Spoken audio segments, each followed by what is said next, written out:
ప్రభునందు దేవుని బిడ్డలారా, మరి ప్రభు అయిన యేసుక్రీస్తు నామములో మీ అందరికీ శుభము కలుగునుగాక. దేవుడు మిమ్మలను ఆశీర్వదించి దీవించునుగాక. దేవుని బిడ్డలారా, నేను కీర్తన గ్రంథము నుండి మరి 43వ కీర్తన నేను చెప్పాలి అని అనుకుంటున్నాను. 42వ కీర్తన అలాగే 43వ కీర్తన కోరాహు కుమారులు రచించారు. దేవునిరా, కోరాహు కుమారులు తమ తల్లిదండ్రులతో ఏకీభవించలేదు. కోరాహు, దాతాము, అభిరాములు అంటే తండ్రి దేవుని మీద, దేవుని సేవకుడైన మోషే మీద తిరుగుబాటు చేసినప్పుడు వారి కుమారులు తన తల్లిదండ్రుల యొక్క దానిలో వారు భాగస్వాములుగా ఉండకుండా తము తాము ప్రత్యేకపరుచుకున్నారు, తము తాము జాగ్రత్త పరుచుకున్నారు. తల్లిదండ్రుల యొక్క పాపాల్లో పిల్లలుగా వారు పాలు పంపులు పొందలేదు. మీరు ఎప్పుడైనా మన యొక్క జీవితాల్లో తల్లిదండ్రుల యొక్క దోషము పిల్లల మీదకి రాకుండా ఉండాలి అంటే పిల్లలు తమ తల్లిదండ్రులు చేసిన పాపాల్లో అవి చేయకుండా ప్రత్యేకంగా జీవించినట్లయితే దేవుని యొక్క కృప, దేవుని యొక్క దీవెన, దేవుని యొక్క ఆశీర్వాదం వారి మీదకి వస్తూ ఉంటాయి. కోరాహు కుమారులు తము తాముగా ప్రత్యేకపరుచుకున్నారు. తల్లిదండ్రుల యొక్క పాపాల్లో వారు భాగస్వాములుగా ఉండలేదు.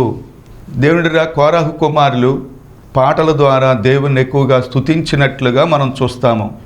దావీదు యొక్క ఆస్థానములో ఆస్థాన గాయకులుగా దావీదు గారికి ఎంతో సహకారులుగా వారు ఉన్నట్లుగా మనం చూస్తాము. కాబట్టి దేవునిరా, మొట్టమొదట 42వ కీర్తన నేను అసలు చెప్పేది 43వ కీర్తనే. 2 మాటలు. దేవునిరా, 42వ కీర్తనలో దుప్పి నీటి వాగుల కొరకు ఆశపడినట్లు దేవా నీ కొరకు నా ప్రాణము ఆశపడుతున్నది. ఈ రోజున విశ్వాసులు దేవుని నమ్మేనని చెప్పుకుంటున్న దేవుని బిడ్డల జీవితాల్లో దేవుని గురించిన ఆసక్తి లేనివారుగా ఉంటున్నారు. దేవుని గురించిన ఏదో వినాలి, ఏదో అనుభవించాలి, దాని మీదే ఆసక్తిని ప్రదర్శించేవారుగా ఉంటున్నారు. దేవుని మందిరానికి వెళ్ళాలి, దేవుని వాక్యాన్ని ధ్యానించాలి, దేవుని సన్నిధిలో మోకరించి ప్రార్థన చేయాలి, దేవుని సన్నిధిని అనుభవించాలి అనే తపన, ఆసక్తి లేనివారుగా ఉంటున్నారు. దేవుని తమ ఏదేదో సంపాదించుకోవాలని, ఏదేదో తెలుసుకోవాలని, దాని యందు ఆనందించాలని ఆర్భాట పడేవారు, ఆతృత పడేవారిని కుప్పలు తెప్పలుగా మనం చూస్తూ ఉంటాము. దేవునిరా, శరీరాశలు, శరీర ఉద్రేకాలు తీర్చుకోవటానికి ఆరాటపడేవారిని, ఆశపడేవారిని మనం చూస్తాము. కానీ దేవుని సన్నిధికి వెళ్ళి దేవుని మందిరంలో మోకరించి ప్రార్థన చేయాలనే తపన, ఆసక్తి చాలామందికి లేనివారుగా ఉంటున్నారు. ఈరోజు అనేక మంది ఆయా రీతులుగా అడిక్ట్ అయినటువంటి వారిని మనం చూస్తాము. టీ 2-3 సార్లు తాగకపోతే ఉండలేక, లేదంటే కాఫీ తాగకపోతే ఉండలేను, లేకపోతే కొంతమంది స్మోకింగ్కి అలవాటు పడ్డారు, కొంతమంది త్రాగుడికి అలవాటు పడ్డారు. కానీ దేవుని కొరకు అడిక్ట్ అయినటువంటి వారు, యేసయ్యా నువ్వు కావాలి, నీ సన్నిధి కావాలి, నీ త్రోవలో నేను నడవాలి, నీకు ఇష్టమైన వ్యక్తిగా నేను బ్రతకాలి అనే తపన దేవుని కొరకు ఇక వ్యసనముగా మార్చబడ్డాడు దావీదు గారు, అలాగే కోరాహు కుమారులు. ఈ వాక్యాల్లో మనం చూచినట్లయితే వారు ఒక వరము దేవుని సన్నిధిలో అడిగినట్లుగా మనం చూస్తాము. ఇదిగో యెహోవా ప్రసన్నతను చూచుటకును, ఆయన ఆలయములో ధ్యానించుటకును నా జీవితకాలమంతయు నేను యెహోవా మందిరములో నివసింపగోరుచున్నాను. దేవునిరా, ఈ విధంగా మరి కోరాహు కుమారులు, దావీదు కూడా ఈ విధంగా దేవుని మందిరానికి వెళ్ళి ఆయన వాక్యాన్ని ధ్యానిస్తూ పరవశించాలి, దేవుని మహిమతో నేను నింపబడాలి అనే ఆసక్తి వారిలో కనుగొన్నట్లుగా మనం చూస్తాము. సరే దేవునిడిరా, మన యొక్క జీవితంలో ఇంతవరకు దేవుడు కాపాడుతూ వచ్చాడు.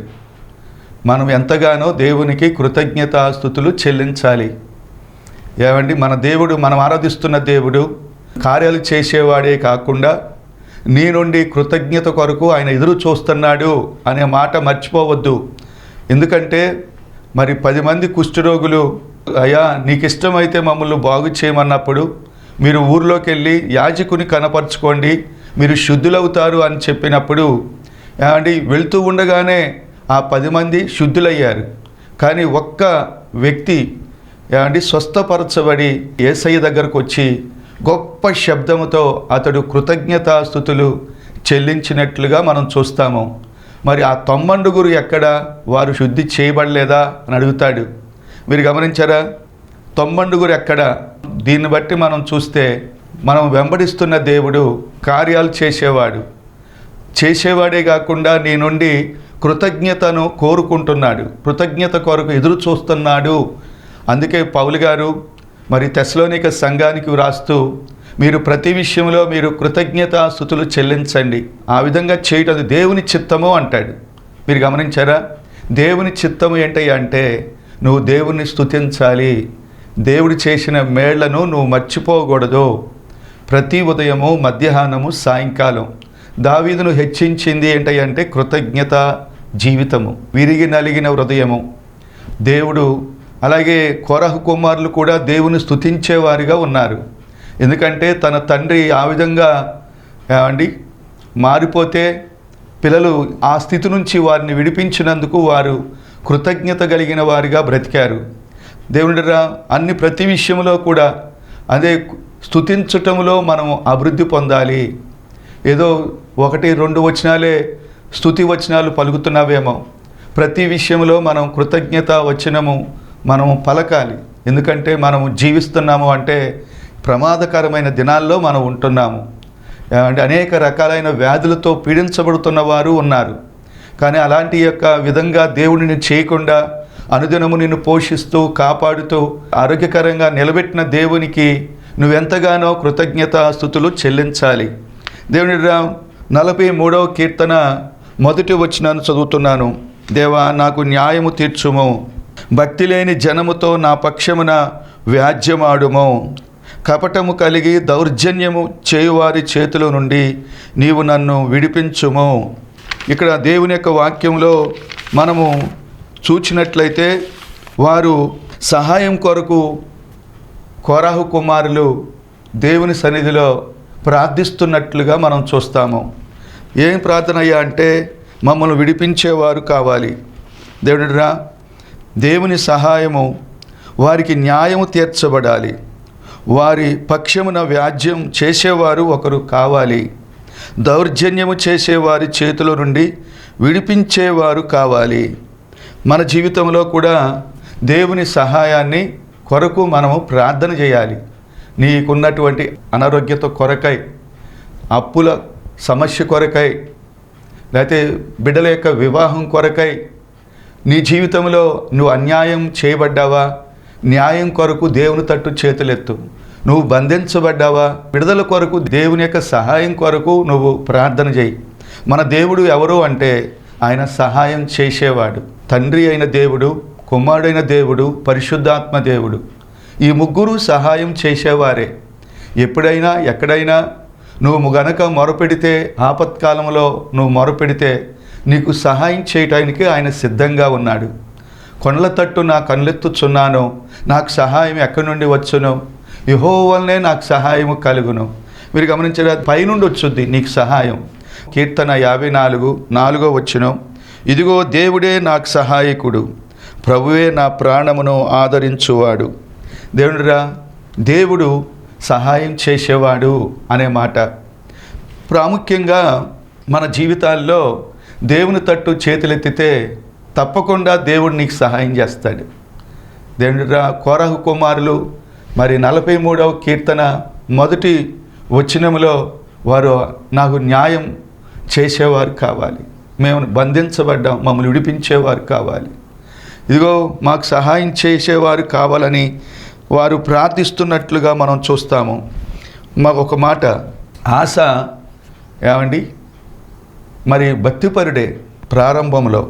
ఆ కూషుడైన జరాహు ఆశా సైన్యము కంటే 2 సైన్యంతో దండెత్తి వచ్చినప్పుడు చక్కగా ప్రార్థన చేశాడు, దేవుని మీద ఆధారపడ్డాడు, దేవుని మీద అనుకున్నాడు. ఆయన దేవుని సన్నిధికి వెళ్ళి ప్రార్థన చేశాడు. ఎంత చక్కటి ప్రార్థన చేశాడంటే, ఆశా తన దేవుడైన యెహోవాకు మొరపెట్టి, యెహోవా, విస్తారమైన సైన్యము చేతిలో ఓడిపోకుండా బలము లేని వారికి సహాయం చేయుటకు నీకన్నా ఎవరునూ లేరు. మా దేవా యెహోవా, నీ నామమును బట్టి ఈ సైన్యమును ఎదురించుటకు బయలుదేరి ఉన్నాము.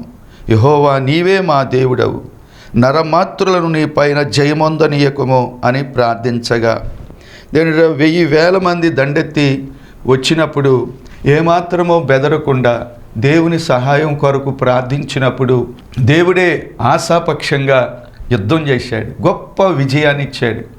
ఆ తర్వాత కొన్ని సంవత్సరాల తర్వాత మరొక బయోషా ఇశ్రాయేలు యొక్క రాజు కొద్ది సైన్యంతో యుద్ధాన్ని ప్రకటించగానే ఏమండి దేవుని సన్నిధికి వెళ్ళలేదండి. ఒక మాట అండి, ఈ రోజున అనేక మంది ఏమండి గొప్ప శ్రమల్లో గొప్ప బాధల్లో ఉన్నప్పుడు దేవుని మీద ఆనుకుంటారు, ఆధారపడతారు. కొన్ని చిన్న చిన్న విషయాలకి పద్దాక మనం ప్రార్థన చేయాలా? ఏ పని చేశాడయ్యా అంటే ఆశ ఏమండి ఆ యొక్క బయోషాను ఎదిరించటానికి మరి సిరియా రాజు అయిన బెన్హదదు సహాయాన్ని కోరుకున్నాడు. తన యొక్క బలాన్ని, తన యొక్క జ్ఞానాన్ని, తన యొక్క ధనాన్ని ఏమండి ఈ సమస్య కొరకు ఉపయోగించినట్లుగా మనం చూస్తాము. దేవుడు ఏమండి తన దూతను పంపాడు. దేవుడిరా ఆ కాలమందు దీర్ఘదర్శి అయిన హనాని రాజైన ఆస యొద్దకు వచ్చి అతనితో ఇలాగు సెలవిచ్చాను. దేవుడిరా, నీవు నీ దేవుని యెహోవాను నమ్ముకొనక సిరియా రాజును నమ్ముకుంటివే. అలాగే 2వ దినవృత్తాంతాలు 16:9 తన ఎడల యథార్థ హృదయులను బలపరచుటకై యెహోవా కనుదృష్టి లోకమందంతటా సంచారము చేయుచున్నది. మరొక మాట, ఈ విషయంలో నీవు మతి తప్పి ప్రవర్తించితివి గనుక ఇది మొదలుకొని నీకు యుద్ధములే కలుగును. దేవుడిరా, సహాయం చేయగల దేవుని మీద ఆధారపడటం మానేసి నరులను తనకు ఆధారంగా చేసుకున్నాడు. యెహోవా మీద నుండి తన హృదయమును తొలగించుకొని నరులను ఆశ్రయముగా చేసుకుంటే వాడు శాపగ్రస్తుడు అనే మాట మనం చూస్తాము. ఈ రోజున దేవుడిరా చాలామంది అనేక రీతులుగా కొన్ని సమయాల్లో బలంగా దేవుని మీద ఆధారపడుతున్నారు. కొన్ని సమయాల్లో అసలు దేవునితో పని లేదన్నట్లుగా సొంత బలాన్ని, సొంత జ్ఞానాన్ని, ధనాన్ని ఉపయోగిస్తున్నారు. ఏమండి దేవుణ్ణి ఆశ్రయిస్తున్నావా? దేవుని బిడ్డరా, ఒకప్పుడు దేవుడు ఎంతోగానో సంతోషించాడు, దేవుడే ఆదుకున్నాడు, అండి ఆశాపక్షంగా యుద్ధం చేశాడు. ఈ సమయంలో దేవుడు దుఃఖపడటం మానేశాడు, దుఃఖపడుతున్నాడు, బాధపడుతున్నాడు. ఇక నుంచి నీకు యుద్ధాలే. నీ జీవితంలో నువ్వు దేవుని సహాయం కొరకు వేడుకుంటున్నావా తల్లి? ప్రతి విషయంలో ఏమండి మనం దేవుని మీద ఆధారపడి మనం బ్రతకాలి. నరులను ఆశ్రయించుట కంటే యెహోవాను ఆశ్రయించుట మేలు. ఎందుకంటే మరి ఆశాపక్షంగా దేవుడే ఏమండి సహాయకుడిగా ఉంటూ వచ్చాడు. నీ బలాన్ని, నీ జ్ఞానాన్ని, ధనాన్ని ఆధారం చేసుకుని దేవుణ్ణి విడిచిపెట్టబాకు. 2వ మాట, దేవునిరా దేవా 2వ వచనాన్ని మనం చూసుకుందాం. నీవు నాకు దుర్గమైన దేవుడవు, నన్ను త్రోసివేసితివేమి? నేను శత్రువు బాధ చేత దుఃఖాక్రాంతుడై సంచరించనేలా? అయ్యా, నేను ఎంతో బలహీనుడిగా ఉన్నాను, కృంగిన స్థితిలో ఉన్నాను, నాకు బలము లేదు, బలము కావాలి అన్నట్లుగా మనం చూస్తాము. ఈ 2వ వచనంలో దేవుని ఒకటి సహాయం కావాలని వారు ప్రార్థించారు. అలాగే అయ్యా నేను బలహీన స్థితిలో, కృంగిన స్థితిలో ఉన్నాను, నాకు బలము లేదు అని. దేవునిరా, మనము ఆత్మీయతలో బలపరచబడాలి. మొట్టమొదట ఎప్పుడైతే నువ్వు ఆత్మీయతలో బలపరచబడతావో మానసికమైన బలం దేవుడు నీకు ఇస్తాడు. ఎప్పుడైతే మానసికమైన బలం, ఆత్మబలముతో నింపబడతావో ఏమండి శరీర సంబంధమైన బలం దేవుడు నీకు ఇస్తాడు.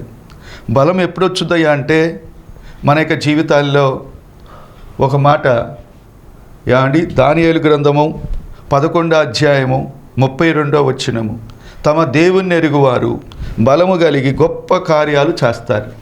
మీరు గమనించరు ఈ మాట. నువ్వు దేవుణ్ణి ఎరిగావా? దావీదు దేవుణ్ణి ఎరిగాడు. అలాగే దానియేలు దేవుని మనస్సును ఎరిగాడు.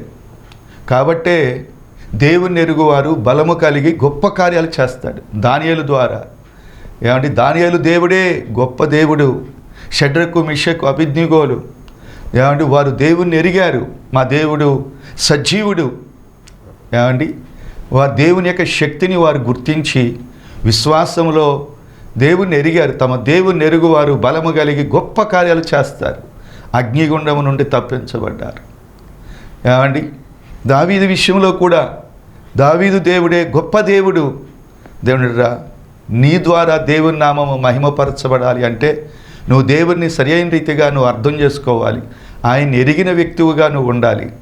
రెండవ మాట ఏంటంటే మనము నెహెమ్యా గ్రంథము 8వ అధ్యాయం 10వ వచనంలో యెహోవాయందు ఆనందించటం వల్ల మీరు బలమొందుదురు. ఈ రోజున అనేక మంది దేవుని యందు ఆనందించేవారుగా ఉండటం లేదు. ఇదిగో లోకంలో ఉన్న ఏమండి ఆ ఉద్యోగాన్ని చూసుకొని లేకపోతే ఆ యొక్క ఇచ్చిన ఆ గృహాన్ని చూసుకొని ఆ కారును చూసుకుని ఆనందించేవారుగా ఉన్నారు. ఏ దేవుడైతే నీకు ఉద్యోగం ఇచ్చాడో, ఏ దేవుడైతే కారు ఇచ్చాడో, ఆ యొక్క గృహాన్ని కట్టించాడో ఆ దేవుని యందు నువ్వు ఆనందించాలి. దాత యందు ఆనందించకుండా దానం యందు ఆనందిస్తే దేవుడు ఒప్పుకోడు తల్లి. దేవుని గురించి ఎప్పుడైనా ఇతరులకు చెప్తున్నావా? నీ కారు గురించి లేకపోతే నీ ఇల్లు గురించో నీ ఉద్యోగం గురించో చెప్తున్నావు. దేవుని గురించి ఎప్పుడైనా ఇతరులతో మాట్లాడావా? ఆయన యందు ఆనందించే వ్యక్తిగా ఉంటున్నావా? మనము దేవుణ్ణి ఎరిగిన వ్యక్తులుగా ఉంటే దేవుడు నీకు బలం ఇస్తాడు. దేవుడు యందు నువ్వు ఆనందిస్తే నువ్వు బలవంతుడుగా మార్చబడతావు. మరొక మాట చెప్తున్నాను, దేవుని చాలామంది దేవుని యందు ఆనందించేవారిగా కనిపించట్లా. ఎందుకంటే చచ్చిపోయారు ఆత్మలో. ఎందుకంటే దేవునిరా నీ ప్రజలు నీ యందు సంతోషించున్నట్లు నీవు మరలా మమ్మును బ్రతికించవా? ఎవరైతే ఆత్మీయతలో దిగజారిపోయారో వారు దేవునిలో సంతోషించలేరు. దేవుని వాక్యము ధ్యానిస్తూ ఉండగా సంతోషించలేరు. దేవుని ఆరాధిస్తూ దేవుని సన్నిధిలో ప్రార్థిస్తూ గొప్ప సంతోషంతో నింపబడుతున్న వారు ఉన్నారు. అంటే నీ యందు సంతోషించినట్లు మరలా మమ్మల్ని బ్రతికించవా? అంటే చచ్చిపోయిన స్థితిలో ఉంటే ఆ వ్యక్తి దేవునిలో ఆనందించలేడు. మరలా నువ్వు బ్రతికించబడాలి. దావీదు ఎప్పుడైతే పాపం చేశాడో రక్షణానందాన్ని పోగొట్టుకున్నాడు. అయ్యా మరలా ఆ రక్షణానందాన్ని నాకు దయచేయమని అతడు ప్రార్థించినట్లుగా మనం చూస్తాము. దేవుని సహాయం కొరకు వేడుకుంటున్నట్లుగా కోరహు కుమారులు మనము ఏమండి. రెండవది, అయ్యా మేము బలహీనముగా ఉన్నాము, కృంగిన స్థితిలో ఉన్నాము, నీ బలము మాకు కావాలి అని ప్రార్థించేవారుగా ఉన్నారు. మూడవది, యెహోవా కొరకు ఎదురు చూచువారు నూతన బలము పొందుతారు. నువ్వు దేవుని కొరకు కనిపెడుతూ ఉంటే, దేవుని కొరకు ఎదురు చూస్తూ ఉంటే, నీ సమస్య నిమిత్తం దేవుని సన్నిధిలో కనిపెడితే నువ్వు బలవంతుడుగా మారిపోతావు. ఎందుకంటే దేవుడు తన ప్రజలకు తన బలమిస్తాడు. అప్పుడు నీ ద్వారా దేవుడు అద్భుతాలు జరిగిస్తాడు.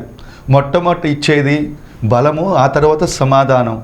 దేవునిరా అపోస్తులందరూ కూడా పరిశుద్ధాత్మతో నింపబడి మేడగదిలో ఏమండి గొప్ప బలవంతులుగా మార్చబడ్డారు. ఆయనను పరిశుద్ధాత్మ మీ మీదకు వచ్చినప్పుడు మీరు శక్తివంతులుగా ఉంటారు అనే మాట. మూడవది, కోరాహు కుమారులు ప్రార్థించింది ఏంటంటే నీ వెలుగును నీ సత్యమును బయలుదేరజేయము, అవి నాకు త్రోవ చూపును, అవి నీ పరిశుద్ధ పర్వతమునకును నీ నివాస స్థలమునకును నన్ను తోడుకుని వచ్చును. దేవునిరా మొట్టమొదట దేవుని యొక్క సన్నిధిలో భవిష్యత్తు కొరకు కావలసింది నడిపింపు. దేవునిరా వారు ఏమడిగారయ్యా అంటే నీ నడిపింపు కావాలి, పరిశుద్ధాత్మ నడిపింపు. ఎందుకంటే దేవుడు గైడెన్స్ ఇస్తాడు. ఆయన ఎలాగ నడుచుకోవాలో ఏమండి ఎక్కడికి నడుచుకోవాలో అన్నీ కూడా దేవుడు నీకు బయలుపరుస్తాడు. దేవునిరా ఆయన నడిపింపు కొరకు నువ్వు ఎదురు చూస్తే, ఆయన అడిగితే చక్కని త్రోవలో ఆయన నిన్ను నడిపిస్తాడు. యెహోవా మార్గములు చక్కనివి, నీతిమంతులు దానిలో నడుచుకుంటారట. ఆయన మార్గదర్శకుడు, ఆయన నిన్ను నడిపించేవాడు. ఏమండి దేవుని ప్రతిరోజు నువ్వు అడిగితే శ్రేష్టమైన మార్గంలో ఆయన నడిపించటం ప్రారంభిస్తాడు. దేవుడండి తన చిత్తం ఒకేసారి బయలుపరచడండి. ఈరోజు నువ్వు దేవుని చిత్తం చేస్తే మరొక విషయాన్ని ఏమండి అంతవరకు దేవుడు నిన్ను నడిపిస్తాడు. మరలా ఇంకొక సమయంలో దేవుని తట్టు ఎదురు చూస్తూ ఉంటే మరలా దేవుడు నీకు గైడెన్స్ ఇవ్వటం ప్రారంభిస్తాడు. దేవుడిరా కీర్తన గ్రంథం 32వ అధ్యాయము 8వ వచనంలో నీకు ఉపదేశం చేస్తా, నడవవలసిన మార్గాన్ని నేను నీకు బోధిస్తా, నీ మీద దృష్టి ఉంచి నీకు ఆలోచన చెప్తా.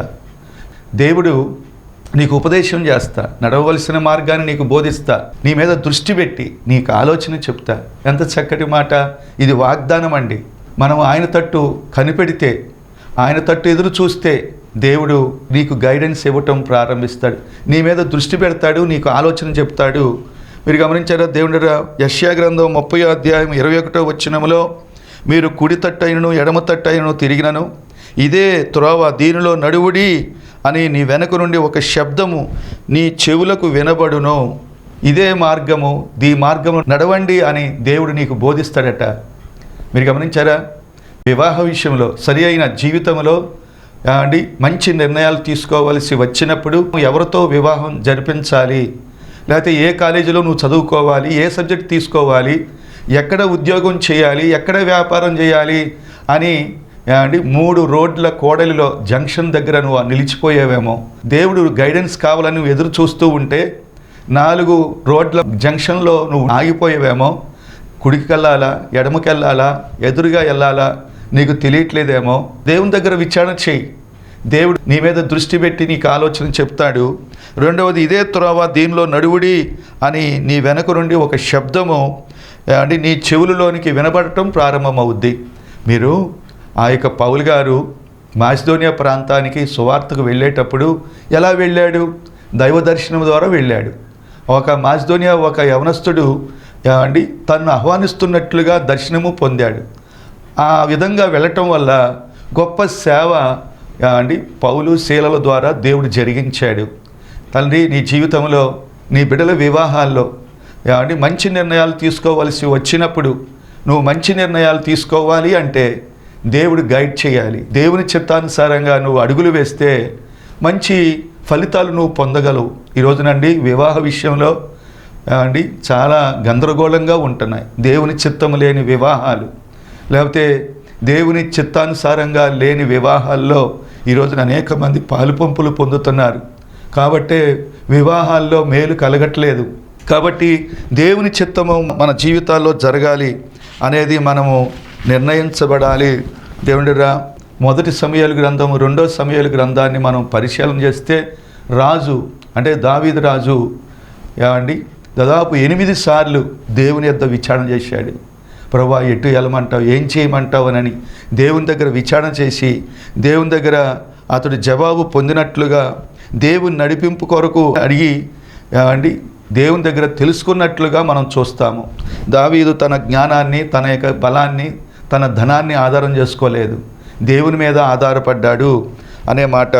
మళ్ళా 43వ కీర్తన 4వ వచనం, అప్పుడు నేను దేవుని బలిపీఠం వద్దకు, నాకు ఆనంద సంతోషములు కలుగజేయు దేవుని వద్దకు చేరుదును. నా దేవా సితారా వాయించచ్చు, నీకు కృతజ్ఞతాస్తుతులు చెల్లించేదను. దేవుని సన్నిధిలో సంపూర్ణమైన సంతోషము కలదు. దేవుని సన్నిధిని కోరాహు కుమారులు కోరుకుంటున్నట్లుగా మనం చూస్తాము. దేవుడిరా, అయ్యా యేసయ్యా, నువ్వు ఉంటే నాకు చాలు, నీ కృప నాకుంటే చాలు. దేవుని సన్నిధి మనము కోరుకోవాలి. మోషే దేవుని సన్నిధిని కోరుకున్నాడు. తల్లి, నీ జీవితంలో నీ సన్నిధి నాకు తోడుగా రావాలి, నువ్వు నా ముందు నడవాలి, నీ సన్నిధి రాని ఎడల నన్ను ఈ స్థలం నుంచి కొనిపోవద్దు అంటే దేవుని తోడు కోరుకుంటున్నాడు. దావీదుకు దేవుడు తోడుగా ఉన్నాడు కాబట్టే అన్ని విషయాల్లో జయము పొందుతూ వచ్చాడు. మీరు గమనించాలి, యోసేపుకు దేవుడు తోడుగా ఉన్నాడు కాబట్టే శ్రమలన్నిట్లో నుండి అతడు విడిపించబడ్డాడు. దేవుని వాక్యంలో హిజ్కియా రాజు ఎక్కడికి వెళ్ళినా దేవుడు ఆయనకి జయమిస్తూ వచ్చాడట. కారణం, దేవుడు ఆయనకి తోడుగా ఉన్నట్లుగా మనం చూస్తాము. అలాగే దేవునిరా, యెహోషువకి దేవుడు తోడుగా ఉంటాను బట్టే ఇశ్రాయేలు ఎదుట ఎరుగునట్లుగా, వారి కన్ను ఎదుట గొప్ప కార్యాలు దేవుడు చేసినట్లుగా మనం చూస్తాము. దావీదుకు దేవుడు తోడుగా ఉంటాను బట్టే దేవుడు ఆయన్ని వర్ధిల్లింపజేస్తూ వచ్చాడు, వర్ధిల్లుతూ వచ్చాడు. సౌలు అంతకంతకు నీరసిల్లిపోయాడట. మరొక మాట చదువుతాను. దేవునిరా, నా ప్రాణమా, నీవేళ కృంగి ఉన్నావు, నాలో నీవేళ తొందరపడుచున్నావు. దేవుని యందు నిరీక్షణ ఉంచుము. ప్రోత్సహించే దేవుడు, కృంగినప్పుడు ప్రోత్సహించే దేవుడు అండి, బలపరిచే దేవుడు, ఆదరించే దేవుడు. మీరు ఎప్పుడైనా ఆయన కొండ మీద ప్రసంగం చేసి దిగి వస్తున్నప్పుడు కుష్ఠరోగి, నీకు ఇష్టమైతే నన్ను శుద్ధునిగా చేయమంటే, నాకు ఇష్టమే, నువ్వు శుద్ధుడు కమ్మంటే అయిపోయేది. ఆయన చేతిని ఆయన మీద పెట్టినట్లుగా మనం చూస్తాము. ఏమండి, దేవుడు ఆదరించేవాడండి. బలపరిచేవాడండి. జక్కయ్యని అందరూ తోసేశారు, వీడు పాపి అండి, అన్యాయస్తుడని అందరూ అనుకున్నారు. కానీ యేసు ప్రభు అలాంటోనే కోరుకున్నాడు. ఆ యొక్క చెట్టు దగ్గరికి వచ్చి, జక్కయ్య త్వరగా దిగు, నేను నీ ఇంట ఉండాలి అని అందరూ తృణీకరించిన అన్యాయస్తుడని అండి ఆ యొక్క జక్కయ్య ఇంటికి యేసు ప్రభు వెళ్ళినట్లు అందరి చేత తృణీకరించబడ్డారు. నిరాకరించబడిన వాడినే దేవుడు కోరుకున్నాడు. వ్యభిచారమందు పట్టబడిన స్త్రీని కూడా అండి యేసు ప్రభు అండి ఆమెను, అమ్మా ఎవరు నీకు శిక్ష విధించలేదా? ఇదిగో ఇక్కడ నేను కూడా నేను శిక్ష విధించను, ఇదిగో నువ్వు ఎన్నడూ పాపం చేయొద్దని ఆమెను ఆదరించి బలపరిచి పంపించినట్లుగా మనం చూస్తాము. మన దేవుడు అండి ఆదరణకర్త అండి. దేవుడు ఎప్పుడు విడిచిపెట్టడండి. నువ్వు శోధనలు గుండా వెళ్తున్నావా తల్లి, దేవుడు నీకు తోడుగా ఉన్నాడు. ఏ విషయంలో కృంగిపోతున్నావో నీకు నీవుగా బలపరుచుకో, నీకు నీవుగా మాట్లాడుకుని, నా ప్రాణమా నువ్వేళ ఎందుకు కృంగిపోతున్నావు, చింతిస్తున్నావు, దేవుడు నమ్మదగిన వాడు, నీకు తప్పకుండా సహాయం చేస్తాడని నీకు నీవుగా చెప్పుకొని, నీవుగా బలపరుచుకొని, నీకు నీవుగా సెల్ఫ్ డిసిప్లిన్ చేసుకొని దేవునికి ఇష్టంగా నువ్వు బ్రతకాలని దేవుని పక్షంగా చెప్తూ ఈ వాక్యాన్ని ముగిస్తున్నాను. దేవుడి యొక్క పరిశుద్ధమైన వాక్యము దీవించి ఆస్వాదించును గాక. దేవుడు మిమ్మల్ని ఆస్వాదించి దీవించును గాక. ప్రార్థన. తండ్రి, నీ నామానికి స్తోత్రాలు. ఈ వాక్యము, విత్తబడిన వాక్యము వృధా కాకుండా ఫలభరితంగా చేయండి.